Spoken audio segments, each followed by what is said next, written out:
Well, I'm Sergeant Will Taylor with the Albuquerque Police Department Air Supports Unit.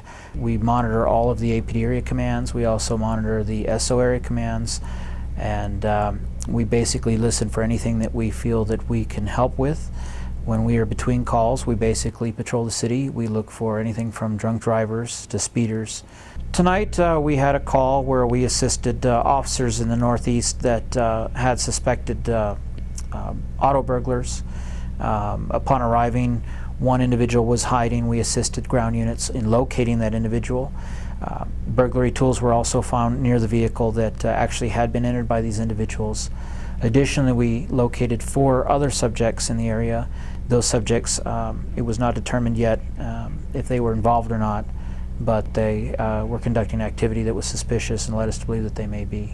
This evening, when we were getting ready to head back to the airport, we did hear and observe that Rio Rancho Police Department was involved in a pursuit. We did fly overhead and assist them with that pursuit. The individual was eventually spike belted, and the subject actually eventually did stop and was taken into custody peacefully. But the overall pursuit lasted close to half an hour.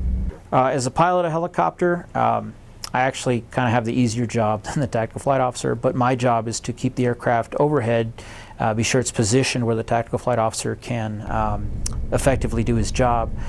The tactical flight officer has several tools. He's got about 3 radios that he has to deal with, and he can switch between those radios as he needs to transmit on any of the frequencies. He also has a spotlight, which he controls. He has the FLIR, which uses a separate control. And then he has a keyboard that's under the monitor, and that operates the computer, which is our aero computer. The Albuquerque metro area is somewhere in the vicinity of 400 square miles. It's a pretty large area. Considering the speed we fly, we can typically get from one end of the town to other within 5 to 6 minutes.